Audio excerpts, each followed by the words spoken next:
Hello everyone, welcome to only IAS.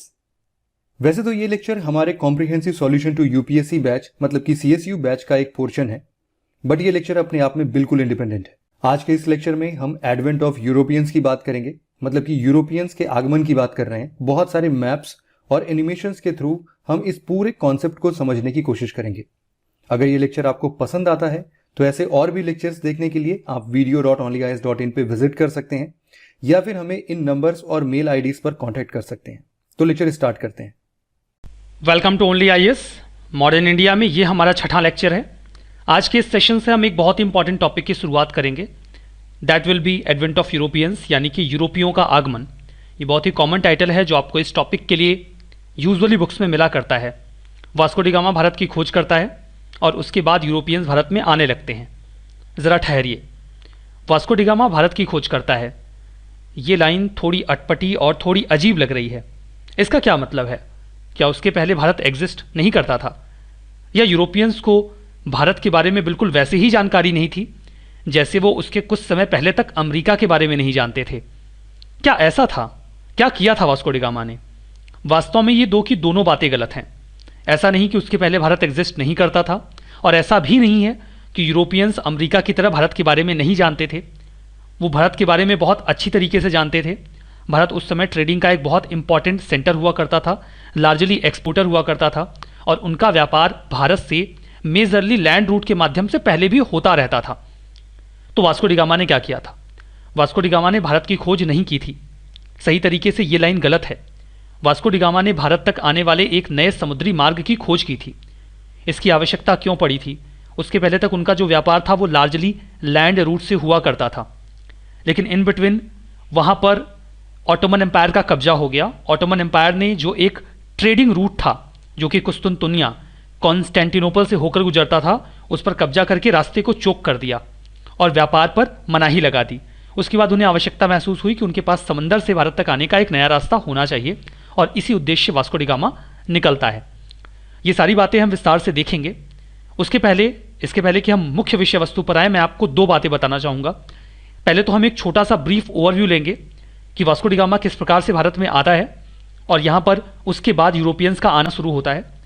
दूसरी बात, जो एक बहुत ही महत्वपूर्ण घटना घटित हुई थी विश्व इतिहास में, वो था कुस्तुनतुनिया का पतन, फॉल ऑफ कॉन्स्टेंटिनोपल, जो कि ऑटोमन एम्पायर के कब्जे में चला जाता है, और उसके बाद जो ट्रेडिंग रूट है वो ब्लॉक हो जाता है।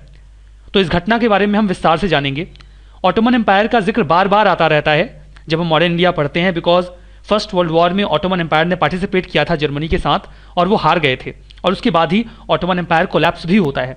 ऑटोमन एम्पायर ने रोमन एम्पायर को रिप्लेस किया था, रोमन एम्पायर से कॉन्स्टेंटिनोपल को छीना था, उसके जो रेमिनेंट्स बचे हुए थे। तो इन दोनों के ही बारे में हमें जानकारी इकट्ठा करनी है। दोनों ही बातें हमें समझनी है कि रोमन एम्पायर किस प्रकार से इवॉल्व हुआ और ऑटोमन एम्पायर ने कैसे रोमन एम्पायर के बचे खुचे हिस्से पर कब्जा करके एक ट्रेड रूट ब्लॉक किया, जिसके बाद ये जो नए रास्ते थे उनके खोजे जाने की शुरुआत हुई। तो इन दो बातों पर हम चर्चा कर लेंगे, उसके बाद हम बाकी की बातों को डिस्कस करेंगे। तो चलिए सबसे पहले तो एक ब्रीफ ओवरव्यू लेते हैं कि वास्को डी गामा किस प्रकार भारत में आता है। ठीक है, तो देखिए, वास्को डी गामा एक पुर्तगीज एक्सप्लोरर था और उस पहले शिप का कमांडर था जो यूरोप से इंडिया आया एक वाटर रूट के जरिए। उसका जन्म 1460 से 1469 के बीच में कहीं हुआ था। एग्जैक्ट टाइम तो हमें नहीं पता, पुर्तगाल में हुआ था। इन बिटवीन देखिए, उसके बचपन के बारे में तो हमें कुछ खास जानकारी नहीं है, लेकिन इतनी जानकारी है कि उसे मैथमेटिक्स के बारे में अच्छी जानकारी हुआ करती थी। वो 8 जुलाई 1497 को 4 शिप्स और 170 लोगों के साथ लिस्बन, जो कि पुर्तगाल की राजधानी है, वहाँ से निकलता है और एक बहुत लंबी दूरी तय करके यूरोप से अफ्रीका और फिर इंडिया में आकर पहुँच जाता है। वो लंबाई इक्वेटर से ज़्यादा होगी अगर आप उस दूरी को पूरा एक साथ कैलकुलेट करेंगे। तो यहाँ पर हम देख सकते हैं कि वो किस प्रकार से ट्रेड रूट अपनाता है इंडिया तक आने के लिए। वो पुर्तगाल की जो राजधानी है लिस्बन, यहाँ से निकलता है और अफ्रीका के कोस्ट से होते हुए अफ्रीका की कुछ जगहों पर स्टॉपेज लेते हुए वो इंडिया में कालीकट में पहुँच जाता है, जहाँ पर उसकी मुलाकात कालीकट के राजा जमोरिन से होती है। इन बिटवीन वो कई सारे स्टॉप्स भी लेता है अफ्रीका में, और उसका वहाँ पर कन्फ्रंटेशन मुस्लिम ट्रेडर्स के साथ भी होता है, जिनका दबदबा यहाँ पर होता था। वो नहीं चाहते थे कि पुर्तगीज़ उनके व्यापार में कोई हस्तक्षेप करें या ज़्यादा फ़ायदा कमा ले जाएं। फाइनली वो कालीकट में 20 मई 1498 में पहुँच जाता है। वास्को डी गामा और जो उसकी ट्रेडिंग थी वो शुरू में तो काफ़ी अच्छी रही, उन्हें वेलकम किया गया, लेकिन बहुत लंबे समय तक उनका व्यापार यहाँ अच्छा नहीं चला। राजा ने बाद में उन्हें बोला कि वो उन्हें कोई प्रिविलेज नहीं देंगे और बाकी व्यापारियों की तरह उन्हें भी कस्टम टैक्स पे करना होगा, जिसके बाद दोनों के बीच में कुछ विवाद भी हो गया। फाइनली जो वास्को डी गामा था वो अगस्त 1498 को इंडिया से वापस लौटता है। उसके इस यात्रा में उसे काफ़ी फ़ायदा होता है। जो खर्च आया था उसका 60 गुना ज़्यादा फ़ायदा कमाकर वास्को डी गामा यहाँ से लेकर वापस लौटता है। उसने अपने साथ कई सारे हॉस्टेजेस भी रास्ते में पकड़ लिए थे, जो लेकर वो वापस पुर्तगाल पहुंचता है। पुर्तगाल पहुंचने पर 1499 में उसे काफ़ी ग्रैंड वेलकम मिलता है, काफ़ी उसे सम्मान दिया जाता है, क्योंकि उसने वो काम कंप्लीट कर लिया था जिसके लिए उसे भेजा गया था। वो इंडिया के लिए एक सी रूट खोज कर ही लौटा था। राजा ने उसे कई तरीके के रिवॉर्ड भी दिए और उसे एडमिरल ऑफ द इंडियन का टाइटल भी दिया गया। 12 फरवरी 1502 को वो एक बार फिर से एक बहुत बड़ी फ्लीट के साथ, जिसमें 15 शिप थे, 800 लोग थे, इंडिया को आता है। वहाँ पर उसका उद्देश्य था कि वो ईस्ट में जो पुर्तगीज़ इंटरेस्ट हैं उनको फुलफिल करे। इस वॉयज के दौरान उसने कई सारे मुस्लिम्स को ब्रूटली मर्डर किया, जहाँ पर वो अपनी पावर को शो करना चाहता था, जहाँ पर अरब ट्रेडर्स नहीं चाहते थे कि पुर्तगीज़ हस्तक्षेप करें और पुर्तगीज़ चाहते थे कि वो अपनी जो पावर है उसे शो करें। वास्को डी गामा एक बार फिर से 1524 में इंडिया आता है, जब यहाँ पर एक इनकॉम्पिटेंट वायसराय पुर्तगीज़ को लीड कर रहा था उसे हटाने के लिए। यहीं पर उसकी मौत मलेरिया की वजह से हो जाती है। जो गोवा और सिटी ऑफ कोचीन है वहाँ पर जो पुर्तगीज़ कल्चर है उसे हम आज भी देख सकते हैं। तो यहाँ पर हमने एक शॉर्ट ओवरव्यू लिया कि किस प्रकार से वास्को डी गामा इंडिया की ओर आता है और वो क्या ट्रेड रूट अपनाता है। अब इंडिया की ओर आने का एक बहुत बड़ा कारण ये था कि जो सबसे इम्पॉर्टेंट ट्रेड रूट हुआ करता था, लैंड रूट, उस पर ऑटोमन्स ने कब्जा जमा लिया था।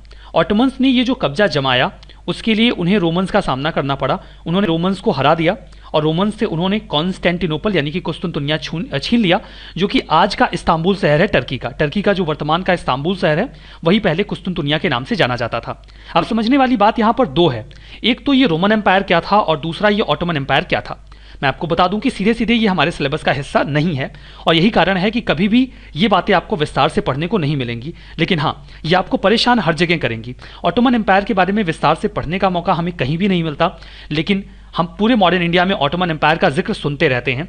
तो यहाँ पर हम थोड़ा सा ब्रीफ ओवरव्यू ऑटोमन एम्पायर के बारे में भी ले लेते हैं। और उन्होंने रोमन्स से वो कुस्तुनतुनिया छीना, जिसके बाद ये एक्सप्लोरेशन की शुरुआत हुई। तो हम यहाँ पर ऑटोमन्स और रोमन्स दोनों के बारे में एक ब्रीफ ओवरव्यू ले लेते हैं आपकी जानकारी के लिए। तो मैं आपको बता देता हूं कि ह्यूमन इवोल्यूशन कैसे होता है। ह्यूमन इवोल्यूशन, पहले इंसान आइसोलेटेड रहता था, फिर इंसान ने गांवों में रहना शुरू किया, फैमिली बनाई, वो गांवों में रहे, उन्होंने कबीले तैयार किए और उन्हीं कबीलों ने आपस में मिलकर एक राज्य बना लिया। अगर आप देखें तो इंडियन हिस्ट्री में 600 BC के आसपास यानी कि बिफोर सेंचुरी, इसके दौरान इंडिया में महाजनपद काल शुरू हो जाता है। यहाँ पर मैं इंडिया की एंसेंट हिस्ट्री से इसे लिंक कर रहा हूँ, जहाँ पर कई सारे जनपद आपस में मिलके बड़े बड़े महाजनपदों का निर्माण करने लगे, जो एक तरीके के किंगडम हुआ करते थे। तो 600 BC में तो ये काम शुरू हुआ। 750 BC के आसपास अगर आप इंडिया को देखेंगे तो उस समय इंडिया में जनपदों का निर्माण हो रहा था। जनपद क्या होते थे? जनपद एक्चुअली में कुछ कबीलों का एक समूह होता था जो आपस में एक दूसरे को मिलकर एक राजनीतिक संगठन के रूप में संगठित कर लेते थे। तो ये तो हम भारत की बात बता रहे हैं ताकि आप लिंक कर सकें।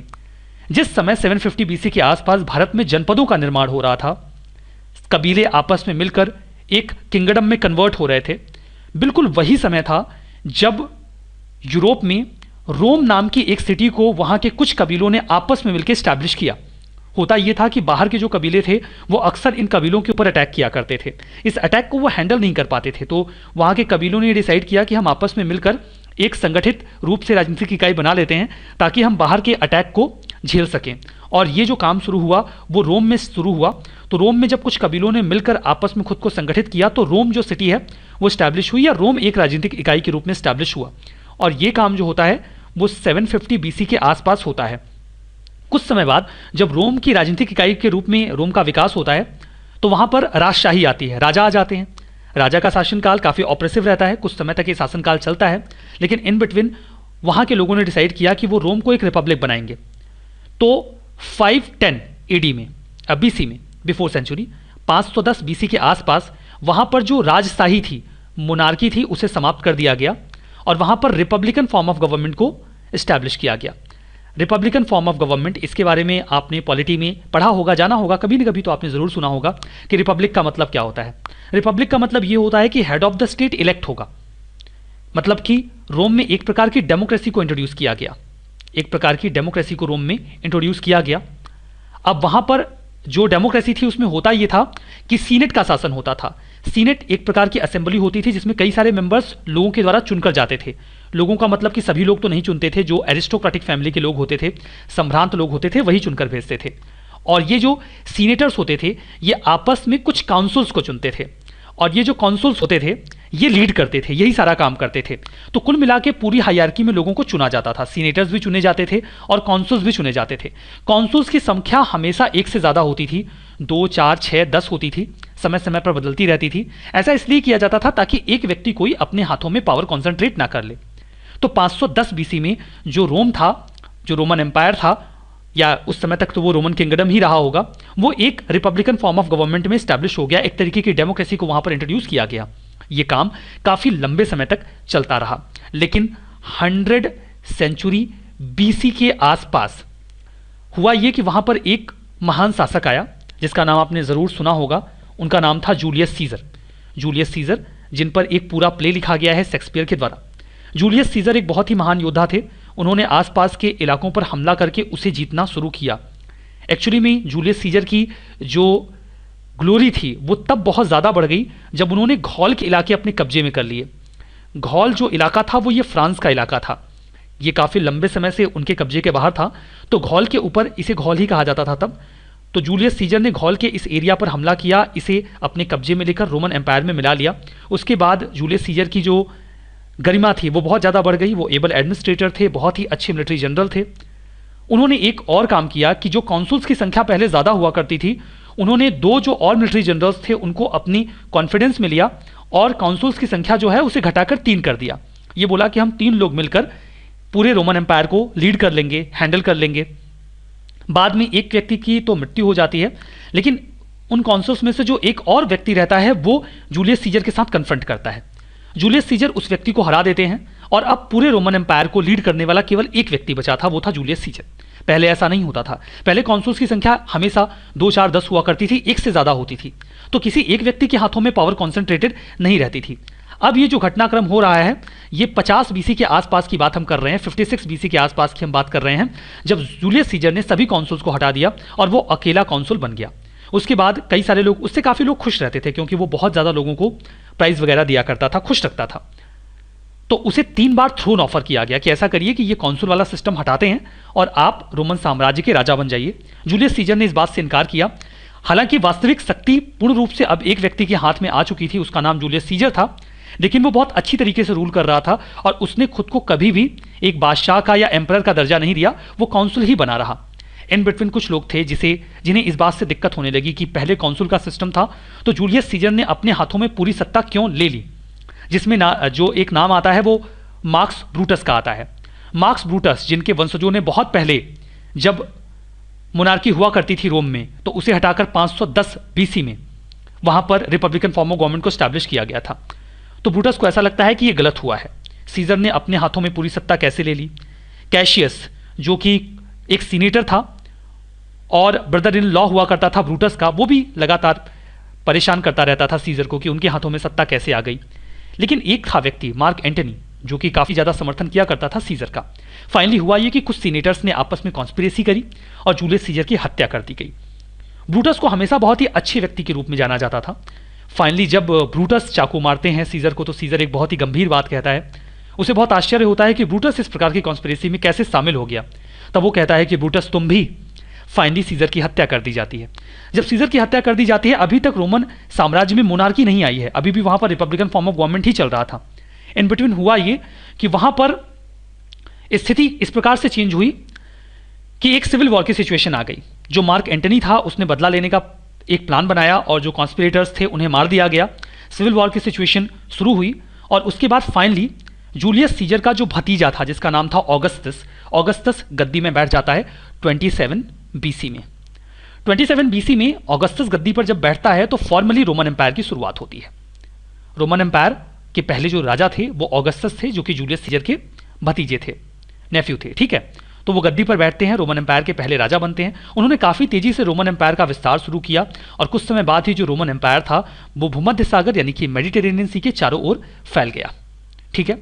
और ये पूरा विस्तार हो गया, मतलब वो जो रोमन एम्पायर था वो 3 कॉन्टिनेंट पे फैला हुआ था। यहाँ पर वो यूरोप में था, यहाँ पर एशिया में था और यहाँ पर नॉर्थ अफ्रीका में था। तो काफ़ी बड़ा एम्पायर हो गया। कुछ समय बाद ऐसा हुआ कि कुछ राजाओं को महसूस हुआ 4th सेंचुरी के एंड में कि चूंकि एम्पायर बहुत बड़ा है तो इसे एक जगह से लीड कर पाना काफ़ी मुश्किल हो रहा है। रोम जो कि इटली में है, ये कैपिटल हुआ करती थी, यही सेंट्रल थ्रोन था, यहीं से पूरा एम्पायर हैंडल होता था। यू कैन अंडरस्टैंड कि एक्सटेंट बहुत ज़्यादा है। इतने बड़े एक्सटेंट को इतने अच्छी तरीके से हैंडल कर पाने में स्वाभाविक सी बात है कि प्रॉब्लम तो होगी। इसीलिए उन्होंने पूरे रोमन एम्पायर को 2 हिस्सों में डिवाइड कर दिया 4th सेंचुरी के एंड में। एक हिस्से को जो वेस्टर्न पार्ट में था उसे वेस्टर्न रोमन एम्पायर कहा गया और ईस्टर्न पार्ट को ईस्टर्न रोमन एम्पायर कहा गया। ये जो डिवीजन था इसका सेंट्रल अभी भी रोम ही था, रोम से ही सारा काम चल रहा था, लेकिन कैपिटल 2 बना दी गई। यहाँ पे जो टर्की की लोकेशन है, ये देखिए ये टर्की की लोकेशन है और यहाँ पर है लिंकिंग पॉइंट। यहाँ पर एक सिटी हुआ करती थी जिसे कहा जाता था कॉन्स्टेंटिनोपल या फिर हिंदी में कुस्तुनतुनिया, उसे यहाँ का सेंटर बनाया गया, मतलब यहाँ की कैपिटल। ईस्टर्न रोमन एम्पायर की जो सेंटर था या जो कैपिटल थी उसे कॉन्स्टेंटिनोपल को बनाया गया, क्योंकि वहाँ पर एक राजा आए थे कॉन्स्टेंटाइन, उन्होंने ही यहाँ पर उन्हीं के नाम पर इस कैपिटल का नाम कॉन्स्टेंटिनोपल रखा गया। इस पूरे रीजन को बाइजेंटीन के नाम से भी जाना जाता था, इसीलिए ईस्टर्न रोमन एम्पायर को बाइजेंटीन एम्पायर के नाम से भी जाना जाता है। तो Eastern Roman Empire, Western Roman Empire. कुछ समय बाद हुआ ये कि जो वेस्टर्न रोमन एम्पायर था वो कोलैप्स करने लगा। वेस्टर्न रोमन एम्पायर के कोलैप्स करने के कई सारे कारण थे, लेकिन एक जो सबसे महत्वपूर्ण कारण था वो था एक्सटर्नल अटैक।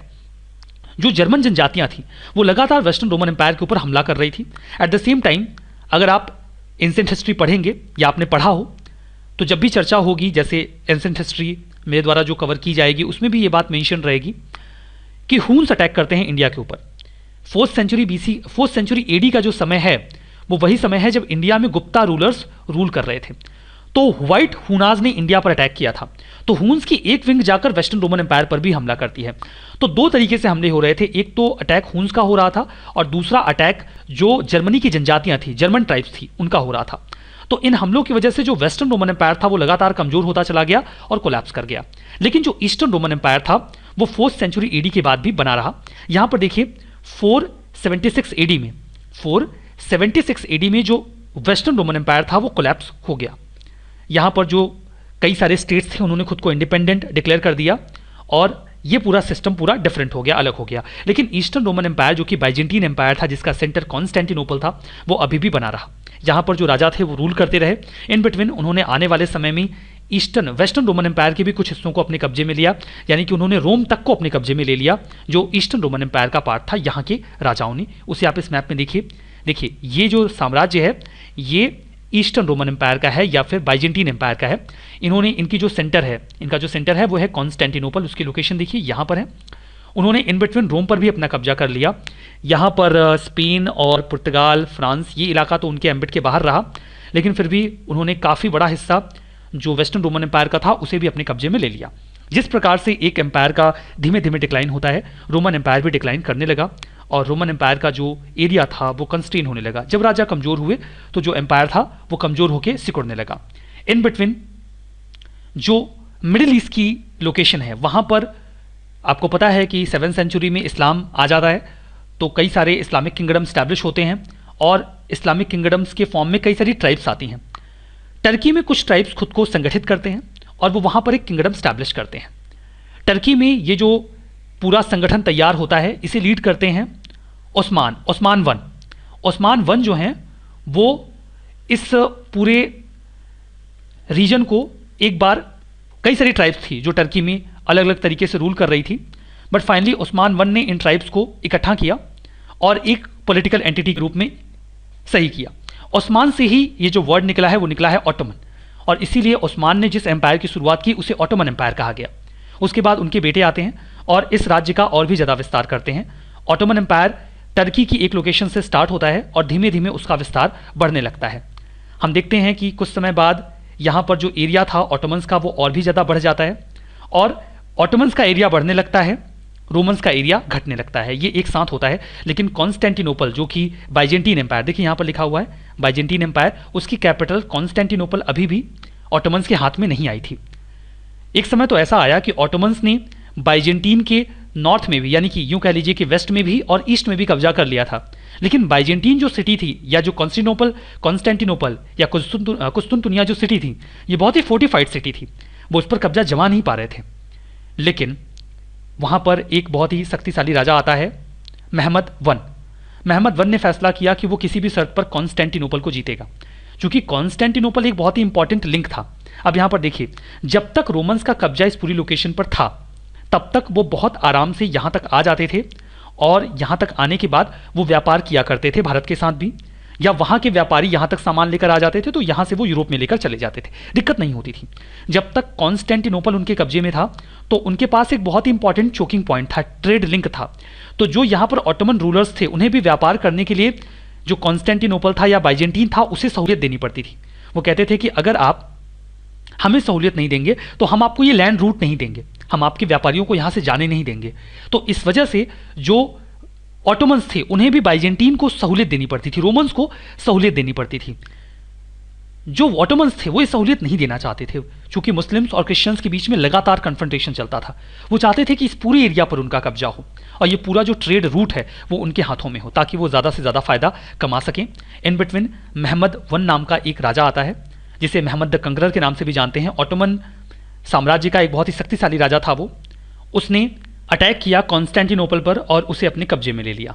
कॉन्स्टेंटिनोपल का गिर जाना यानी कि कुस्तुनतुनिया का पतन हो जाना, यह विश्व इतिहास की एक बहुत ही महत्वपूर्ण घटना थी, क्योंकि उसके बाद जो पूरा ट्रेडिंग रूट था वो अब अरब्स के कब्जे में आ गया, यानी कि ऑटोमन एम्पायर के कब्जे में आ गया।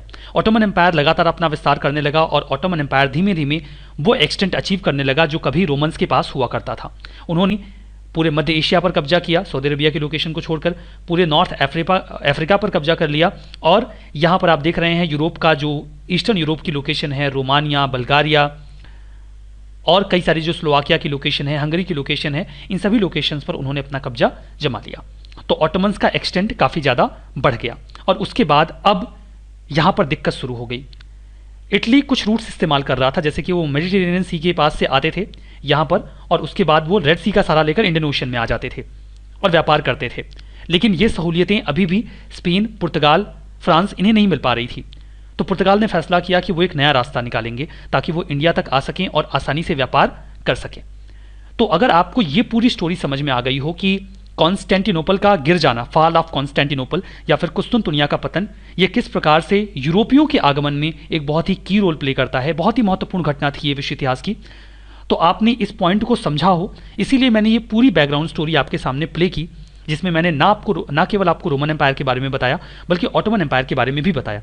मैंने बहुत ही ब्रीफली आपको बताया है। इसके दो कारण हैं, एक तो ये हमारे सिलेबस का सीधे सीधे हिस्सा नहीं है और दूसरी बात कि ये बहुत टाइम टेकिंग पार्ट्स हैं। अगर ये हमारे सिलेबस का हिस्सा होता तो हम इस पर बहुत विस्तार से चर्चा कर सकते थे। मैंने अभी आपको सिर्फ इतना बताया है ताकि अब आपको एक पिक्चर तो बन गई है कि कभी कोई रोमन एम्पायर हुआ करता था जो 510 BC में रिपब्लिक बना, जहां पर जूलियस सीजर नाम का एक राजा आया जिसकी लोगों ने हत्या कर दी, जिस पर शेक्सपियर ने एक प्ले लिखा है। 27 BC में, बिफोर सेंचुरी, वहां पर ऑगस्टस नाम के एक राजा आते हैं जो रोमन एम्पायर की शुरुआत करते हैं। 5th सेंचुरी में रोमन एम्पायर दो हिस्सों में टूट जाता है, Eastern Roman Empire, Western Roman Empire. Western Roman Empire Huns और जर्मन ट्राइब्स के अटैक्स की वजह से समाप्त हो जाता है, लेकिन ईस्टर्न रोमन एम्पायर जो बाइजेंटीन एम्पायर भी था, जिसका कैपिटल कॉन्स्टेंटिनोपल जो कि टर्की की लोकेशन इस्तांबुल है वहां पर रहता है, वो बना रहा। और उसी का कन्फ्रंटेशन यहाँ पर ऑटोमन्स के साथ हुआ। ऑटोमन्स की शुरुआत जो है वो ओस्मान वन करते हैं और उन्हीं के नाम पर इसे ऑटोमन कहा गया। अरबिक लैंग्वेज में ऑथोमन होता था, उसी से ऑटोमन निकला। और उसके बाद कई सारे शासक आए, मुराद आए जिन्होंने काफ़ी एक्सपेंशन किया, और बाद में महमद सेकंड आए जिन्होंने फाइनली कॉन्स्टेंटिनोपल पर कब्जा किया। अगर मैंने इसके पहले महमद वन बोला हो तो मैं फिर से रिपीट करता हूँ, it's Mehmed second. Mehmed second Ottoman Empire के बहुत ही शक्तिशाली राजा थे।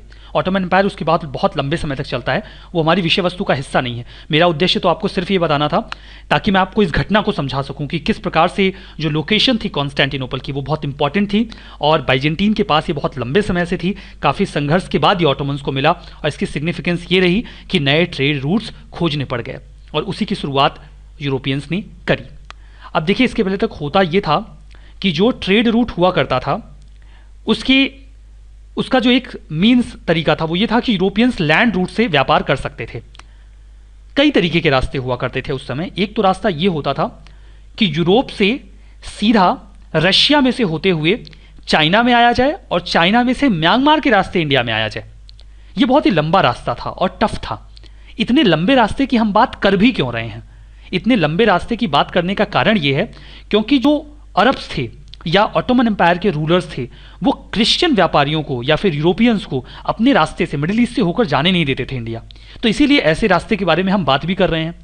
दूसरा रास्ता ये था कि यहाँ से वो सीधा मेडिटेरेनियन सी में आते थे और मेडिटेरेनियन सी से वो यहाँ पर जो सिनाई पेनिनसुला है जो कि इजिप्ट के अंतर्गत आता है। तो सिनाई पेनिनसुला के बारे में अगर मैं आपको बात बताना चाहूँ तो ये एक प्रकार का हॉर्स्ट माउंटेन है। हॉर्स्ट माउंटेन के बारे में अगर आपने कभी ज्योग्राफी में पढ़ा हो या आप पढ़ेंगे तो उसमें होता यह है कि दो तरफ की जो ज़मीन है वो नीचे धंस जाती है तो ऊपर का हिस्सा यूँ निकल आता है। तो इस तरीके के ब्लॉक माउंटेन, हॉर्स्ट माउंटेन, इनका एग्जाम्पल आपको पता होना चाहिए, ज्योग्राफी में भी जरूरी होता है। तो जो सिनाई पेनिनसुला है वो हॉर्स्ट माउंटेन का एक एग्जाम्पल है, हॉर्स्ट पर्वत का एक एग्जाम्पल है। तो सिनाई पेनिनसुला पर उन्हें लैंड रूट पकड़ना पड़ता था। उसके बाद वो वापस से रेड सी पकड़ते थे और रेड सी के माध्यम से फिर वो यहाँ पर देखिए, यहाँ पर वो स्ट्रेट ऑफ जिब्राल्टर को क्रॉस करते थे, उसके बाद वो सीधा आ जाते थे इंडियन ओशन में। तो व्यापार का ये भी तरीका हो सकता था। लेकिन इस रूट पर भी अगर आप देखें तो जैसा कि मैंने आपको मैप में दिखाया, ये रूट इजिप्ट का पूरा हिस्सा और ये सिनाई पेनिनसुला ये भी तो ऑटोमन्स के कब्जे में ही था। मतलब यहाँ से भी आप तभी जा सकते हैं जब ऑटोमन्स आपको जाने दें। अगर ऑटोमन्स नहीं जाने देंगे तो फिर आप इस रूट का भी इस्तेमाल नहीं कर पाएंगे। तो फाइनली अब उनके पास, अब देखिए यहाँ पर सारे ट्रेड रूट ब्लॉक हो गए। मतलब यहाँ से ये जो इस्तांबुल का इलाका है जो पहले कॉन्स्टेंटिनोपल होता था वो इन्होंने यहाँ पे ब्लॉक कर दिया। ये एक प्रॉपर लैंड रूट था, मतलब यहाँ पे हमें कोई पानी में नहीं जाना पड़ता था, जहाज नहीं उतारने पड़ते थे, आप सीधा लैंड रूट के जरिए इंडिया आ सकते थे क्योंकि ये एक लिंकिंग पॉइंट है। दूसरा रास्ता ये होता था कि आप भूमध्य सागर में आएँ और फिर सिनाई पेनिनसुला पर लैंड रूट पकड़ के वापस से रेड सी में आ जाएं। यहाँ पर भी उनका कब्जा हो गया। तो अरब्स ने यानी कि ऑटोमन्स ने ये पूरा रास्ता ही ब्लॉक कर दिया। यहाँ पर उन्होंने सिनाई पेनिनसुला ब्लॉक कर दिया और यहाँ पर उन्होंने ये जो कॉन्स्टेंटिनोपल है उसे भी ब्लॉक कर दिया। उनके पास रास्ता बचा ही नहीं। और ये जो रास्ता था इस तरफ से आने का वो बहुत ही लंबा पड़ता था। मतलब वो कॉस्ट बेनिफिट वाला रास्ता था नहीं कि वो रशिया, चाइना और फिर म्यांमार होकर इंडिया में आए, क्योंकि हिमालय तो पार कर नहीं सकते थे, हिमालय पार करना पॉसिबल नहीं था एट दैट टाइम। तो इसीलिए उनके लिए ज़रूरी था कि वो एक नया ट्रेड रूट खोजे। तो इतनी बात आपको समझ में आ गई क्या? हुआई पर हम बात करेंगे। मैंने आपको बता दिया कि किस प्रकार के रास्ते अपनाए जाते थे। ज्योग्राफिकल मैप्स के साथ आप ध्यान देंगे, मल्टी डिसिप्लिनरी स्टडी हमें करनी पड़ती है। हिस्ट्री के साथ ज़रूरी है कि आपको ज्योग्राफिकल लोकेशन की जानकारी हो, तभी आप अच्छी तरीके से हिस्ट्री को समझ पाते हैं। लेकिन भला मैं ये क्यों मानने लगा कि आपको ज्योग्राफी की सारी लोकेशंस की जानकारी है या आपने ज्योग्राफी पढ़ रखी है? अगर आपने पढ़ भी रखी हो तो मैं तो यही मान के चलूंगा कि आपको नहीं पता कि स्ट्रेट ऑफ जिब्राल्टर कहाँ है, आपको नहीं पता कि भूमध्य सागर और रेड सी कहाँ पर है। मैं तो आपको दिखाकर ही आगे बढ़ूंगा और लोकेशंस के बारे में बात करते हुए ही आगे बढ़ूंगा, ठीक है? तो पॉलिटी के बारे में भी आपको जानकारी होनी चाहिए वेल स्टडिंग हिस्ट्री, ताकि आप हिस्ट्री में जो पॉलिटिकल एडमिनिस्ट्रेशन है उसे समझ सकें।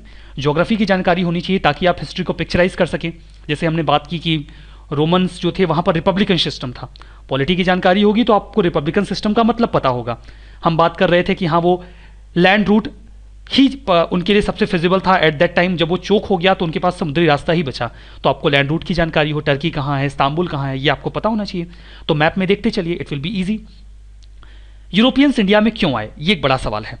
हम बात कर रहे थे कौन कौन आए, इस पर अक्सर चर्चा होती है। क्यों आए, ये एक सब्जेक्टिव पार्ट बनेगा आपके सिलेबस का। तो क्यों पर बात करते हैं। कई सारे कारण थे क्यों के। एक कारण था जो बहुत बड़ा कारण था, बहुत ही महत्वपूर्ण कारण था, उस पर तो मैंने पूरी कहानी सुना दी आपको।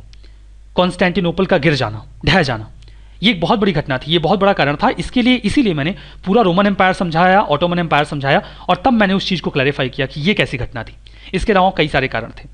देखिए उस समय जो यूरोप था वहाँ पर एक फ्यूडल सिस्टम चला करता था। फ्यूडल सिस्टम में हायरार्की होती थी। सबसे ऊपर राजा होगा, राजा के नीचे ड्यूक्स होंगे, ड्यूक्स के नीचे लॉर्ड्स होंगे, लॉर्ड्स के नीचे नाइट्स होंगे, नाइट्स के नीचे सर्फ होंगे। सर्फ मतलब वो कपड़े धोने वाला सर्फ नहीं, सर्फ किसान होते थे।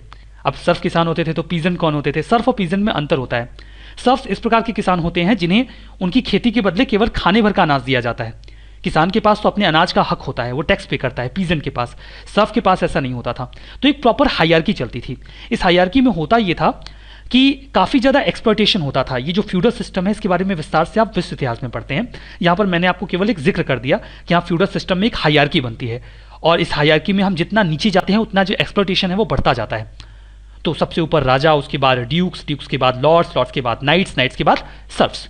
यह हायरार्की समय समय पर रीजन पर डिफर भी करती है। खैर वो विषय, वो हमारा महत्वपूर्ण मुद्दा नहीं है। फ्यूडल सिस्टम होता था, इतना आपको पिक्चराइज हो गया होगा कि ऐसी कुछ व्यवस्था पहले थी। तो फ्यूडल सिस्टम में आपने समझा कि किसान सबसे नीचे था तो उसका बहुत ज़्यादा एक्सप्लॉयटेशन होता था। फ्यूडल सिस्टम की सबसे दिक्कत ये थी कि फ्यूडल सिस्टम की वजह से जो किसान थे उनका बहुत ज़्यादा एक्सप्लॉयटेशन होता था। तो एग्रीकल्चर लगातार लॉस में जा रहा था। इसके अतिरिक्त 1347 में यूरोप में ब्लैक डेथ डिसीज आई, जो कि एक प्रकार का प्लेग था। उसकी वजह से एक बहुत बड़ी आबादी यूरोप की मारी गई। अब दो चीज़ें, एक तो फ्यूडल सिस्टम में ऑलरेडी जो पीजेंट्स थे उनका बहुत ज़्यादा, या जो सर्फ थे उनका बहुत ज़्यादा एक्सप्लॉयटेशन हो रहा था। एट द सेम टाइम बहुत बड़ी संख्या में किसान मारे गए इस प्लेग के चलते। तो जो एग्रीकल्चर था वो बहुत लॉस में चला गया, डिक्लाइन कर गया। एग्रीकल्चर अगर लॉस में चला गया है तो अपने आप को प्रॉस्परस करने का या फिर पैसे कमाने का जो दूसरा बड़ा रास्ता था वो ट्रेड था। तो चूंकि एग्रीकल्चर डिक्लाइन कर गया तो जो यूरोपियंस थे उनके पास अब ज़्यादा विकल्प थे नहीं, उनके लिए ज़रूरी था कि अब वो व्यापार करें। व्यापार करने में उन्हें दिक्कत आ रही थी और इसीलिए उनके लिए ज़रूरी था कि अब वो नए रास्ते खोजें।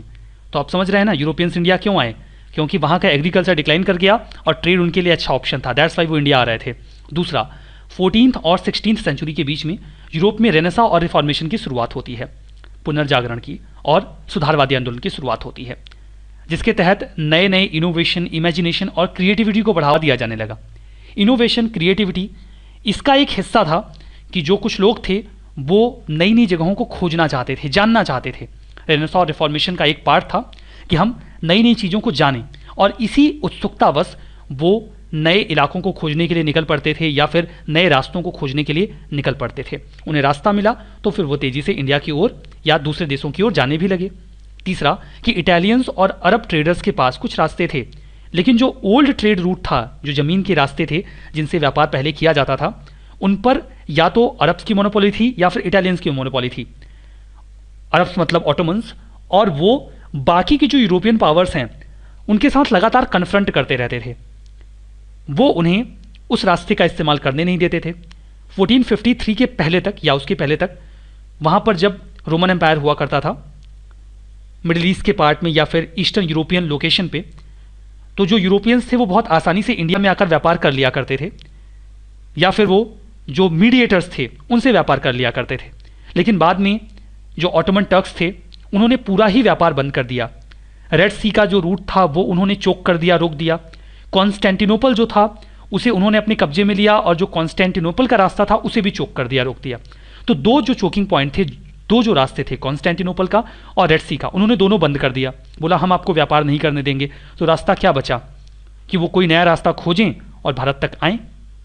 ये भी कारण था कि जो यूरोपियंस थे उन्होंने नए रास्ते खोजे और वो भारत की ओर आने लगे। चौथा पॉइंट ये था कि इंडिया स्पाइसेस का मेजर सोर्स माना जाता था। कुछ स्पाइसेस एंटीबायोटिक की तरह वर्क करती थी और उनकी मदद से फूड को प्रिजर्व किया जा सकता था, मीट, चिकन। तो इन्हें काफ़ी लंबे समय तक प्रिजर्व करने के लिए मसालों का इस्तेमाल किया जाता था। वो मसाले उन्हें इंडिया में मिल जाते थे, तो इस लालच में भी वो इंडिया आना चाहते थे, और इसके लिए वो जो भी नए रास्ते खोजने की आवश्यकता पड़ती थी उसके लिए प्रयास करते थे। सी रूट्स को खोजना इसलिए भी ज़रूरी था बिकॉज जो लैंड रूट था उसके साथ कई तरीके की समस्याएं थी। लैंड रूट के साथ जो दिक्कतें थी वो हमने इसके पहले भी समझी। पॉइंट नंबर 1, यहाँ पर अगर आपको पहली बात तो बहुत लंबी दूरी तय करनी होती थी। मैं लैंड रूट की प्रॉब्लम्स आपको बता रहा हूँ। पहली प्रॉब्लम तो ये थी कि लैंड रूट पर अटैक का खतरा हमेशा ज़्यादा रहता था। समंदर में पायरेसी करने के लिए ज़्यादा एक्सपर्टीज चाहिए। आप एग्री करेंगे कि नहीं करेंगे, जो बहुत एक्सपर्ट लुटेरे होंगे वही समंदर में जाके किसी फ्लीट को, किसी जहाज को अटैक कर पाएंगे। लेकिन ज़मीन पर तो कोई भी ऐरा गैरा डाकू अटैक कर देता था, तो पहला खतरा तो डाकुओं से रहता था। दूसरा कि वो बहुत सारे राज्यों से होकर गुजरते थे, जो व्यापारी होते थे, तो वो जिन जिन राज्यों से होकर गुजरते थे उन राज्यों में उन्हें टैक्स पे करना पड़ता था, और इस टैक्स पे करने की वजह से उनका जो व्यापार था वो काफ़ी महंगा हो जाता था। ये तो हुआ दूसरा कारण। तीसरा कारण ये था कि उन्हें सभी राज्यों के साथ अच्छे संबंध भी चाहिए होते थे। अगर ट्रेड रूट का कोई भी ऐसा राज्य है जो व्यापार को प्रमोट नहीं करना चाहता, या वो नहीं चाहता कि कोई पार्टिकुलर कंट्री के जो व्यापारी हैं वो इस रूट का इस्तेमाल ना करें, तो वो रास्ता रोक देता था, फिर उनके लिए व्यापार मुश्किल हो जाता था। तो लैंड रूट की कई तरीके की दिक्कतें थी। हमेशा खतरा बना रहता था डाकुओं का, बहुत ज़्यादा टैक्स पे करना पड़ता था, और अगर बीच में कोई भी राजा ऐंठ गया कि नहीं हम तो नहीं करने देंगे व्यापार, फिर दिक्कत हो जाती थी। मतलब सबके साथ हाथ जोड़िया भी करते रहो, हाथ जोड़े रहो, हमें व्यापार करने दीजिए, हमें जाने दीजिए, ये भी सीन बना रहता था। तो इसी वजह से उन्होंने कहा कि क्यों ना हम एक समुद्री रास्ता खोजें और इन सभी प्रॉब्लम्स से हम निजात पा लें। अगर हमें एक समंदर का रास्ता मिल जाए तो समुद्री लुटेरों का जो खतरा है उससे निपटा जा सकता है। उसके लिए आप भी तैयार होकर जाइए, कैनन्स वगैरह लेकर जाइए, और समुद्र में जो उस समय एटलीस्ट जो फ्रिक्वेंसी थी लुटेरों की वो ज़मीन के मुकाबले कम हुआ करती थी। बाद में वो फ्रिक्वेंसी भी धीमे धीमे बढ़ने लगी। जब समंदर के जरिए व्यापार बढ़ा तो ये फ्रिक्वेंसी भी बढ़ी। आपको बहुत ज़्यादा टैक्स नहीं पे करना है, आप सीधा एक जगह से उठेंगे अपने देश में जाएंगे, आपको किसी से हाथ जुड़िया नहीं करनी है, किसी से रिक्वेस्ट नहीं करनी है, ये चिंता नहीं करनी है कि हमें रास्ता नहीं देंगे तो हम कैसे जाएंगे, हम तो समंदर में से जा रहे हैं, आप रास्ता दीजिए या फिर मत दीजिए। ठीक है, तो ये तो कई सारे कारण थे जिसकी वजह से यूरोपियंस ने सी रूट खोजा और वो इंडिया की ओर आए। कुछ और भी कारण देखते हैं। Spirit of God, glory and gold, इसका क्या मतलब है? देखिए, स्पिरिट ऑफ गॉड का मतलब ये है कि जो यूरोपियंस थे वो क्रिश्चियनिटी का विस्तार करना चाहते थे पूरी दुनिया में। तो वो इस मन से भी आते थे कि हम किसी नई जगह पे जाएंगे तो वहाँ पर हम भगवान के बारे में बताएंगे, क्राइस्ट के बारे में बताएंगे, क्रिश्चियनिटी के बारे में बताएंगे, तो हमारे धर्म का प्रचार होगा। दूसरा कारण कि जब भी कोई व्यक्ति किसी दूसरे देश से होकर जाता था तो उसका बहुत सम्मान किया जाता था कि ये उस नए देश से व्यापार करके आए हैं या रास्ता खोज के आए हैं, तो काफ़ी सम्मान मिलता था, राजा भी सम्मान देते थे। गोल्ड, जब भी वो किसी दूसरी जगह से व्यापार करके जाते थे तो उन्हें काफ़ी मुनाफा भी होता था। तो जो नए रास्ते खोजना और उनके ज़रिए व्यापार करना, इससे किसी व्यक्ति को तीनों चीज़ें मिल जाती थी, गॉड, ग्लोरी और गोल्ड, तीनों मिल जाता था। वो अपने धर्म का भी प्रचार कर लेता था, उसका सम्मान भी बढ़ जाता था और उससे मॉनेटरी बेनिफिट भी हो जाता था। और यही कारण था कि वो नए लैंड रूट्स, मतलब वो जो सी रूट्स हैं, उनको खोजते थे और व्यापार करने का प्रयास करते थे। 15वीं सेंचुरी के आसपास यूरोप में मर्केंटाइल कैपिटलिज्म का कॉन्सेप्ट जो है वो शुरू हो गया था। मर्केंटलिज्म का मतलब क्या होता है? मर्केंटलिज्म का मतलब होता है कि एक व्यक्ति को अधिक से अधिक फायदा कमाना चाहिए व्यापार के जरिए। सामान को एक जगह से उठाइए, दूसरी जगह पे बेच दीजिए, और इसके लिए अगर आपको आवश्यकता पड़ती है तो आप कॉलोनीज भी बनाइए, अपने आप को वहाँ पे सेटल करिए, फैक्ट्रीज लगाइए। ये जो टेंडेंसी थी उसने भी उनको ये प्रमोट किया कि आप जाइए और नई नई जगहों पर खोजिए। इसके अतिरिक्त ज्वाइंट स्टॉक कंपनीज को बनाया जाने लगा, चार्टर्ड कंपनीज को बनाया जाने लगा, बड़ी बड़ी कंपनीज का फॉर्मेशन यूरोपियन कंट्रीज में होने लगा दूसरे देशों में जाकर व्यापार करने के लिए। इन कंपनीज ने भी इस प्रकार के व्यापार को प्रमोट किया क्योंकि अब इनके पास ज़्यादा सपोर्ट होता था, ज़्यादा पैसा होता था और ये ऑर्गेनाइज्ड ट्रेड कर सकते थे। 18वीं सेंचुरी के आसपास इंडस्ट्रियल रिवोल्यूशन होता है, जिसके बाद इंग्लैंड में ये इसकी शुरुआत होती है और बाद में ये यूरोप के कई सारे अन्य हिस्सों में भी फैल जाता है। वर्ल्ड हिस्ट्री का ये पॉइंट है यहाँ पर।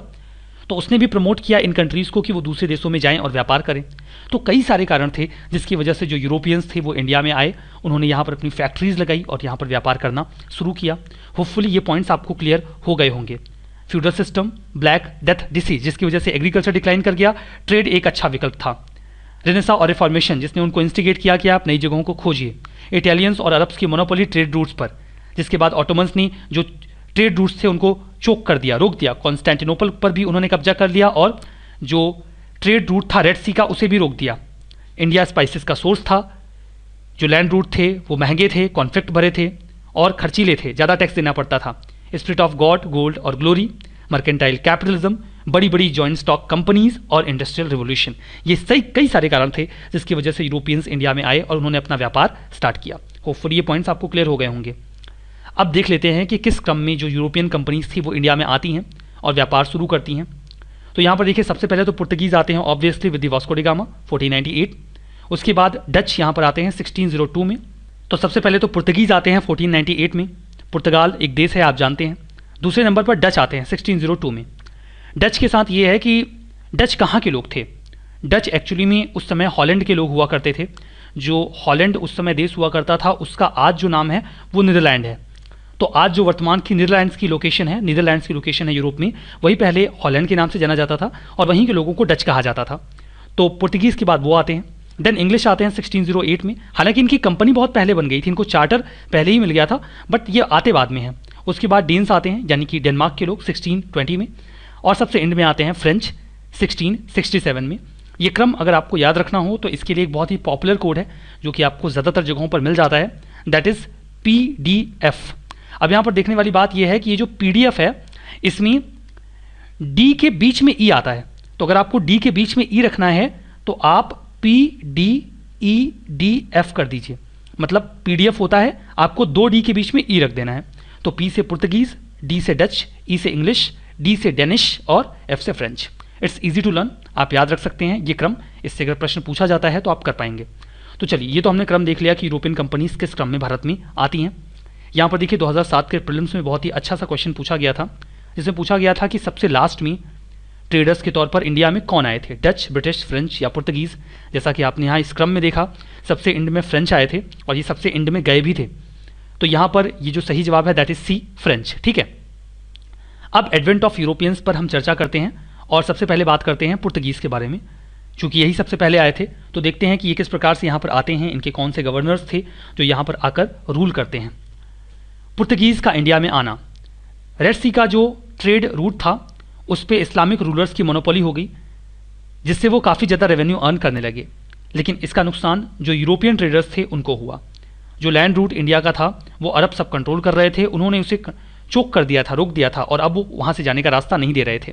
ऐसी स्थितियों में यूरोपियंस के पास अब अच्छा विकल्प नहीं था लैंड रूट का, तो उन्हें एक डायरेक्ट सी रूट की आवश्यकता थी जिसके माध्यम से वो भारत से स्पाइसेस का इंपोर्ट कर सकें और जो भी अन्य कमोडिटीज़ हैं उसे भी भारत से मंगा सकें। ऐसी स्थिति में उन्होंने एक इनिशिएटिव लिया कि हम चलते हैं और खोजते हैं। पुर्तगाल ने ये इनिशिएटिव लिया कि हम एक्सप्लोर करेंगे एक नया समुद्री रास्ता जिसके ज़रिए हम भारत तक जा सकें। समुद्री रास्ते को खोजने की जो एक ललक थी वो सबसे पहले प्रिंस हेनरी में जगी, जो कि पुर्तगाल के प्रिंस थे। उन्हें नेविगेटर के नाम से भी जाना जाता था क्योंकि वो इस प्रकार की जो खोजें थी उनमें काफ़ी रुचि रखा करते थे, काफ़ी इंटरेस्टेड हुआ करते थे। उनकी ये रुचि और भी तब जब बढ़ गई जबकि Pope Nicholas fifth, I repeat Pope Nicholas fifth, वो प्रिंस हेनरी को 1454 में एक बुल ले जाकर देते हैं। आप ध्यान दीजिए कि 1453 में जो कॉन्स्टेंटिनोपल है वो फाल कर चुका है, गिर चुका है, कुस्तुनतुनिया का पतन हो चुका है। मैं यहाँ पर आपको बता दूँ कि पोप जो क्रिश्चियनिटी है उसके हेड होते हैं और रोम इनका सेंटर हुआ करता था, जिसे उस समय पेपल स्टेट के नाम से जाना जाता था। रोम में जो एक एरिया था जहाँ पर पोप का पूरा स्वामित्व हुआ करता था वो पेपल स्टेट के नाम से जाना जाता था और उनका काफ़ी सम्मान हुआ करता था। उनके ऊपर जिम्मेदारी थी कि वो क्रिश्चियनिटी को स्प्रेड करें। तो वो प्रिंस हेनरी को ले जाकर एक बुल देते हैं जो इस बात का सिंबल था कि अब उन्हें समंदर में दूर दराज के इलाकों में जाकर जो क्रिश्चियनिटी है उसका विस्तार करना है। ये इंडिकेशन था कि उन्हें बहुत दूर यानी कि इंडिया तक आना है और यहाँ पर जो इस्लामिक इन्फ्लुएंस है उसके खिलाफ लड़ाई लड़कर क्रिश्चियन फेथ को इस्टेब्लिश करना है। प्रिंस हेनरी को ये जो सम्मान मिला ये एक बहुत बड़ी सम्मान की बात थी क्योंकि वो पूरे क्रिश्चियन वर्ल्ड के हेड हुआ करते थे। वो किसी एक कंट्री के राजा के पास जाकर उसे ये जिम्मेदारी सौंपते हैं कि आप जाइए और दुनिया भर में जो क्रिश्चियनिटी है उसका विस्तार करिए, जो इस्लामिक इन्फ्लुएंस है उसे कम करिए। तो ये प्रिंस हेनरी के लिए एक बहुत ही सम्मान की बात थी और उन्होंने इसके लिए काम करना शुरू कर दिया। ठीक है, तो देखिए 1494 में एक ट्रीटी ऑफ टॉर्डेसिलास साइन किया गया था पुर्तगाल और स्पेन के बीच में। पुर्तगाल और स्पेन के बीच में जो ट्रीटी साइन हुई थी उसके तहत उन्होंने 1497 में एक डिवीज़न किया, क्लियर कट डिवीज़न किया कि हमने जो कुछ समय पहले ट्रीटी साइन की थी उसे आइए हम अब इफेक्टिव बनाते हैं। इस ट्रीटी के तहत जो उन्होंने नॉन क्रिश्चियन वर्ल्ड था उसे 2 हिस्सों में डिवाइड कर लिया। जो 2 हिस्से थे उसके लिए उन्होंने पूरे वर्ल्ड मैप पे एक इमेजिनरी लाइन ड्रॉ की। ठीक है, इस इमेजिनरी लाइन के तहत देखिए तब तक न्यू वर्ल्ड की खोज हो चुकी थी, नई दुनिया के बारे में उन्हें जानकारी मिल चुकी थी, यानी कि जो अमेरिकन कॉन्टिनेंट है उसके बारे में उन्हें जानकारी मिल चुकी थी। तो उन्होंने एक लाइन ड्रॉ की मैप पर और उसमें उन्होंने ये कहा कि इस लाइन के जो लाइन ड्रॉ आप देख रहे हैं जो कि ब्राज़ील के ऊपर से गुजरता है और अटलांटिक ओशन का जो पश्चिमी हिस्सा है वहाँ से होकर गुजरता है, तो इसके ईस्ट का जो पूरा इलाका था वो मिला पुर्तगाल को, यानी कि पूरा अफ्रीका और ये इंडिया का पूरा लोकेशन। ठीक है, और इस लाइन के पश्चिम का यानी कि वेस्ट का जो इलाका था वो मिला स्पेन को। ये जो पूरा इलाका था अमेरिका का वो स्पेन को मिला और इधर जो एशिया का पूरा इलाका था, अफ्रीका का जो पूरा इलाका था, ये इलाका मिला पुर्तगाल को। ये कहा गया कि हम दोनों लोग अलग अलग एरियाज़ में जाएंगे, वहाँ पर व्यापार करेंगे और क्रिश्चियनिटी को स्प्रेड करेंगे। इसमें एक सेंटर पॉइंट रखा गया केप वर्डे आइलैंड। तो केप वर्डे आइलैंड की लोकेशन आप देखना चाहते हैं तो ये है केप वर्डे आइलैंड। इसी को लोकेशन मानकर लाइन ड्रॉ की गई थी। हालांकि जो लाइन थी वो थोड़ा यहाँ ब्राज़ील से होकर गुजरती थी क्योंकि इसके बाद वैसे भी कुछ लैंड तो थी नहीं, ये तो एक आइलैंड कंट्री ही थी। तो इसको सेंटर मानकर थोड़ा सा साइड से एक लाइन ड्रॉ की गई थी और उसी लाइन के बेसिस पर पुर्तगाल और स्पेन के बीच में ये डिवीज़न हुआ था। इस ट्रीटी के मुताबिक जो पुर्तगाल है वो इस लाइन के ईस्ट की लोकेशन को ऑक्यूपाई करेगा, वहाँ पर क्रिश्चियनिटी को स्प्रेड करेगा और स्पेन इस लाइन के वेस्ट में जाकर अपना काम करेगा। इसी के तहत फिर दोनों ने अपने अपने साम्राज्य का विस्तार शुरू किया या फिर अपनी व्यापारिक गतिविधियों को आगे बढ़ाना शुरू कर दिया। उसके पहले देखिए व्यापारिक गतिविधियों में एक बहुत बड़ा मोड़ तब आया जब एक पुर्तगीज़ नेविगेटर जिनका नाम बार्थोलोम्यू डियास था, उन्होंने केप ऑफ गुड होप तक जो ट्रैवल था, यात्रा थी, उसको कर ली थी। हालांकि जब उन्होंने इस लोकेशन को सर्च किया तो उन्होंने इसे केप ऑफ गुड होप नहीं कहा, रेदर उन्होंने इसका नाम केप ऑफ स्टॉर्म रखा था। केप ऑफ स्टॉर्म इसलिए रखा था क्योंकि यहाँ पर बहुत तूफानी हवाएं चला करती थी और इसीलिए इसका नाम केप ऑफ स्टॉर्म रखा गया था बार्थोलोम्यू डियास के द्वारा। बार्थोलोम्यू डियास जो है, पहले देखिए एक बड़ी दिक्कत थी, समुद्री यात्राएं बहुत ही कठिन हुआ करती थी, बहुत ही खतरनाक हुआ करती थी। हमें पता ही नहीं होता था कि कौन सा लैंड मास कहाँ तक है या समंदर कितना दूर तक फैला हुआ है। वो कभी कभार जो नाव लेकर आते थे तो वो अफ्रीका के इस कोस्ट तक, यहाँ तक तो आ जाते थे। इसके नीचे उन्हें समझ में नहीं आता था कि ये जो अफ्रीका नाम का लैंड मास ये है कितना बड़ा, ये कितना नीचे तक है। उन्हें आइडिया ही नहीं था, उन्हें जानकारी ही नहीं थी और उसके आगे बढ़ने की वो हिम्मत ही नहीं जुटा पाते थे। और जब भी वो ऐसा करते थे तो उनका प्रयास ये रहता था कि वो लगातार समंदर के किनारे रहें। मतलब समंदर के किनारे होने का मतलब है कि वो लैंड के पास में रहें, समंदर के बिल्कुल बीचों बीच में ना जाने पाएं। ठीक है, तो यहाँ पर फॉर द फर्स्ट टाइम जो बार्थोलोम्यू डियाज था वो ट्रैवल करते हुए ये जो अफ्रीका के कोस्टल इलाके थे यहाँ से आगे बढ़ा और वो यहाँ केप ऑफ गुड होप तक आया, जिसे उसने नाम दिया केप ऑफ स्टॉर्म। ठीक है, यहाँ पर जब वो आया तो उसने एक चीज़ को आइडेंटिफाई किया। उसने आइडेंटिफाई जो किया वो ये था कि इसके बाद ये जो कॉन्टिनेंट है ये ख़त्म हो जाता है, इसके बाद पूरा समुद्री इलाका है। मतलब अगर इस कॉन्टिनेंट के दूसरे छोर पर हमें जाना है तो हमें यहाँ से घूमना पड़ेगा। और उसने ये भी संभावना जता दी थी कि जो भारत है वो उसके उसी तरफ है, हम उधर जाएंगे तो हमें इंडिया मिल जाएगा। लेकिन ये इंडिया उधर कितना दूर है, समुद्र का इलाका कितना ज़्यादा है, ये किसी को पता नहीं था और डियाज को भी उसके आगे जाने का मन नहीं बना। ठीक है, लेकिन उसने एक हिंट दे दिया, एक रास्ता दे दिया और ये एक बहुत बड़ा काम था जो कि डियाज ने पहले ही कर दिया था। उसके 10 साल बाद 4 पुर्तगीज शिप्स के साथ जो वास्को डी गामा है वो भारत की खोज के लिए निकलता है। ठीक है, और वो कुछ 11 महीनों में या उससे कम समय में फाइनली मई 1498 में भारत में आ जाता है। वास्को डी गामा के बारे में बात करते हैं। वास्को डी गामा 4 शिप्स लेकर निकला था, जिसमें वो 3 शिप्स के साथ मई में कालीकट में उतरा 1498 में। जब वो भारत में पहुंचा तो ऐसा कई सारी सोर्सेस पे मिलता है कि उसकी मदद एक गुजराती पायलट अब्दुल मजीद के द्वारा की गई थी। ऐसी मान्यता है कि अब्दुल मजीद को इंडियन सी रूट्स की काफ़ी अच्छी जानकारी थी और अगर आप मई का महीना देखें तो मई के महीने में जो मानसून विंड्स हैं, जो मानसूनी हवाएं हैं, वो भारत की ओर बहने लगती हैं। इन्हीं मानसूनी हवाओं की मदद से महज 23 दिन में अब्दुल मजीद की मदद से जो वास्को डी गामा था वो भारत में जमोरिन के पास आ जाता है, कालीकट में आ जाता है। तो अब्दुल मजीद की मदद से उसकी जो यात्रा थी वो भारत तक काफ़ी आसान हो जाती है।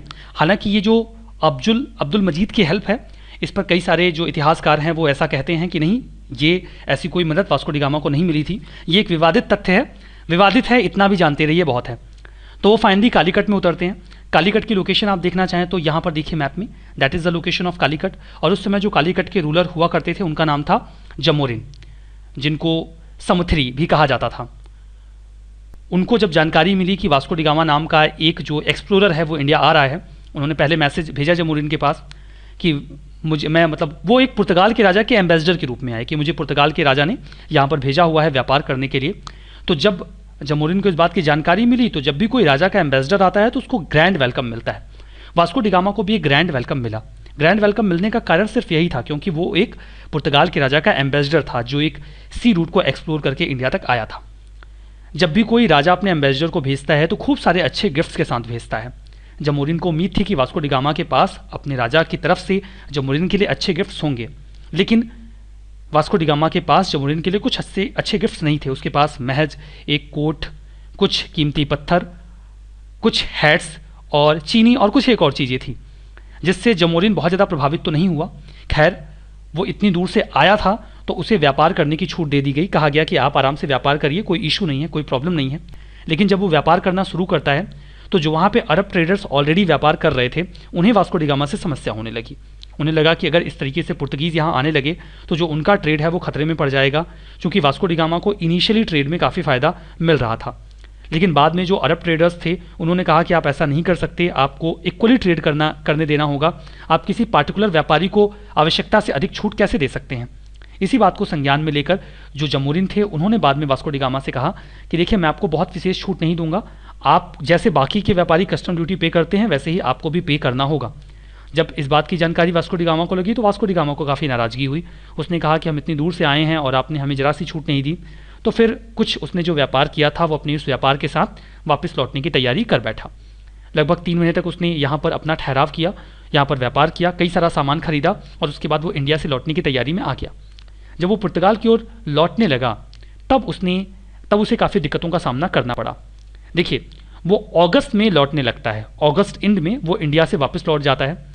जब वो अगस्त एंड में इंडिया से वापस लौटता है तो ध्यान दीजिए कि मानसून रिट्रीट अभी भी नहीं शुरू हुआ होता। मानसून रिट्रीट जो है वो आप ज्योग्राफी में पढ़ेंगे या आपने पढ़ चुका होगा, आपने पढ़ लिया होगा, तो मानसून रिट्रीट जो है वो सितंबर में स्टार्ट होता है, वो भी नॉर्थ इंडिया से। साउथ इंडिया से जो मानसून रिट्रीट है वो तो सितंबर इंडिया अक्टूबर फर्स्ट वीक में स्टार्ट होता है। मतलब मानसून रिट्रीट स्टार्ट नहीं हुआ था और जो मानसून विंड्स थी वो अभी भी इंडिया की ओर ही फ्लो कर रही थी। इस बात की जानकारी वास्को डी गामा को तो थी नहीं, वो कोई मानसून एक्सपर्ट तो था नहीं। आते वक्त तो उसे बहुत मज़ा आया था, वो महज 23 दिन में आ गया था, इसीलिए उसे लगा कि उसकी जो जर्नी होगी वो इस बार भी बहुत आसान होगी। लेकिन जब वो अफ्रीका की कोस्ट की ओर ट्रेवल करता है तो जो मानसून विंड्स थी उन्होंने उसे ईस्ट की ओर ढकेल दिया, जिससे उसका जो रूट था वो बहुत लंबा हो गया। इन बिटवीन उसे कई सारे तूफानों का सामना करना पड़ा, उसका जो जहाज़ था वो बर्बाद हो गया, उसके कई सारे लोग मारे गए। उसकी यात्रा जो इंडियन ओशन को क्रॉस करने की थी, जाते वक्त वो महज 23 दिन की थी बिकॉज ऑफ मानसून विंड्स। लौटते वक्त उसकी ये यात्रा 120 दिनों से अधिक समय की हो गई, अप्रॉक्सीमेटली 123 दिन। एग्जैक्ट डेज मैं आपको नहीं बता रहा हूँ, ये इतना महत्वपूर्ण भी नहीं है। कहने का मतलब ये है कि ज्योग्राफिकल फैक्टर्स बहुत प्रभावित करते हैं। तो चलिए, जब ज्योग्राफिकल फैक्टर्स की ही बात हो रही है तो यहाँ पर मैं आपको एक ज्योग्राफिकल फैक्टर और बताता हूँ जो कि वास्को डी गामा के एक्सपीडिशन के साथ जुड़ा हुआ था। वास्को डी गामा के बारे में मैंने आपको बताया, या एक्सप्लोरर्स के बारे में मैंने आपको बताया कि जब भी वो यात्रा पर निकलते थे तो प्रयास करते थे कि वो ज़मीन के नज़दीक रहें ताकि आवश्यकता पड़ने पर कहीं स्टे कर सकें। ऐसा ही प्लान करके जो वास्को डी गामा है वो भी निकला था कि वो अफ्रीका के तट के नज़दीक नज़दीक चलेगा। लेकिन जब वो यहाँ पर आता है तो एक्चुअली में यहाँ पर एक सर्कुलेशन बनता है। आपने ज्योग्राफी में देखा होगा तो ओशन करेंट्स का सर्कुलेशन बनता है, या आपने पढ़ा होगा या आप पढ़ेंगे। तो ओशन करेंट्स का जो सर्कुलेशन होता है ये यहाँ से इक्वेटर गुजरता है, तो इक्वेटर के पास में फ्लो करती हैं कुछ करंट्स जिन्हें कहा जाता है मिड अटलांटिक ओशन करंट्स। ठीक है, तो वो इन ओशन करंट्स के प्रभाव में आ गया। ये करंट्स ऐसे फ्लो करती रहती हैं और इसके बाद जब वो इन करंट्स के प्रभाव में आया तो यहाँ पर चलती हैं ब्राज़ीलियन करंट्स, वो ब्राज़ीलियन करंट्स के प्रभाव में आया और उसके बाद यहाँ से चलती हैं साउथ अटलांटिक ड्रिफ्ट, वो साउथ अटलांटिक ड्रिफ्ट के प्रभाव में आया और फिर वो पहुंचा यहाँ पर। तो जो रास्ता उसे यहाँ से ऐसे तय करना था वो रास्ता एक्चुअली में उसका कुछ ऐसे हो गया। वो आपको देखिए यहाँ पर विजिबल भी होगा, ये जो कर्व आपको दिख रहा है ये वो जो ओशन करेंट्स के प्रभाव में आ गए थे इसी की वजह से हुआ था। तो आप ये ज्योग्राफिकल फैक्टर्स भी जानते रहिए कि उस समय ऐसा हुआ था, जिसके उस समय लोग ज्योग्राफिकल फैक्टर्स के बारे में इतनी जानकारी रखते नहीं थे। ओशन करेंट्स, मानसून, इसके बारे में वो फील तो करते थे और इनके बारे में चर्चा होने लगी थी। मतलब मानसून वर्ड जो था वो भी उस समय तक आ गया था, इसका जो इस्तेमाल है वो टूटे फूटे जगहों पर होने लगा था, लेकिन बहुत अच्छी तरीके से जानकारी इसके बारे में उन्हें तब भी नहीं हुआ करती थी। लेकिन ये फैक्टर्स हमेशा से इस प्रकार के एक्सप्लोरेशंस को प्रभावित करते रहते थे। तो मानसून की वजह से वास्को डी गामा जल्दी पहुंच गया इंडिया, लेकिन लौटते वक्त उसे बहुत नुकसान हुआ क्योंकि वो मानसून के खिलाफ गया। यहाँ पर जब वो आ रहा था तो उसका रास्ता थोड़ा लंबा हुआ क्योंकि वो मिड अटलांटिक ओशन करेंट्स के प्रभाव में आ गया, फिर वो ब्राज़ीलियन करेंट्स के इम्पैक्ट में गया और फिर साउथ अटलांटिक ड्रिफ्ट के प्रभाव में होकर वो केप ऑफ गुड होप तक आया। इसी वजह से ये कर्व आपको यहाँ पर देखने को मिलता है। ठीक है, तो ये भी एक ज्योग्राफिकल फैक्टर है। अब यहाँ पर हम बात कर रहे थे कि वो फाइनली यहाँ से लौट जाता है और यहाँ से लौटने के बाद उसे काफ़ी प्रॉफिट होता है। जो भी इस एक्सपीडिशन का खर्चा आया था लगभग उसका 60 गुना प्रॉफिट वास्को डी गामा को होता है। उसके जाने के बाद एक और व्यक्ति को भेजा जाता है, एल्वरेज कैब्रल को। वो अपनी जर्नी स्टार्ट करते हैं, वो यहाँ पर आते हैं और कालीकट में अपनी फर्स्ट फैक्ट्री को इस्टेब्लिश करते हैं सितंबर 1500 में। तो 1500 में वहाँ पर कालीकट में उनकी पहली फैक्ट्री इस्टेब्लिश होती है पुर्तगीज़ की। लोकेशन कालीकट की आप देख सकते हैं, that is the location of Calicut. Later on आप यहाँ पर देखिए, इन बिटवीन उनका काफ़ी कॉन्फ्लिक्ट भी होता है लोकल्स के साथ। कालीकट में अटैक किया जाता है उनके ऊपर लोकल्स के द्वारा, क्योंकि उन्हें ऐसा लग रहा था कि पुर्तगीज़ की वजह से जो उनका व्यापार है वो प्रभावित हो रहा है। इसकी वजह से कई सारे पुर्तगीज़ की मौत भी हो जाती है। वास्को डी गामा को एक बार फिर से 1502 में भेजा जाता है। 1502 में जब वास्को डी गामा यहाँ पर आता है तो जमोरिन से उसे कुछ खास जो फेवर है वो नहीं मिलता है। वो नहीं चाहते थे कि अरब व्यापारियों के ऊपर वो पुर्तगीज़ को कोई फेवर दें।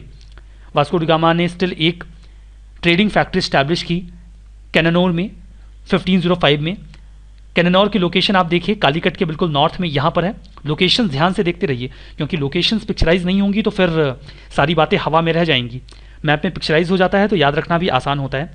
धीमे धीमे वास्को डी गामा ने कालीकट, कैनानोर और कोचीन यहाँ पर जो अपना ट्रेडिंग पोस्ट था उसको स्टैब्लिश कर लिया था। यहाँ पर देखिए ये है कालीकट, ये है कैनानोर और ये है कोचीन। जो उनका इनिशियल ट्रेड था वो पेपर और सिनामोन में था, यानी कि काली मिर्च और दालचीनी का वो व्यापार कर रहे थे। वास्को डी गामा उसके बाद फिर से एक बार आएगा, लेकिन यहीं पर उसकी मौत भी हो जाएगी। ये बातें हम पहले भी कर चुके हैं। तो आज के इस सेशन में हम यहाँ पर रुकेंगे। लोकेशन में एक चीज़ मैं आपको और बता देता हूँ, उसके बाद हम उस समय जब वो यहाँ पर आता है तो यहाँ पर देखिए विजयनगर किंगडम है और नॉर्थ में यहाँ बीजापुर, इनका जिक्र आगे भी आएगा। तो मैप्स देखते चलिए, लोकेशन देखते चलिए, ये जो हिस्ट्री है वो मज़ेदार बनी रहेगी कहानियों के साथ और बाकी की जो इन्फॉर्मेशन है उसके साथ भी।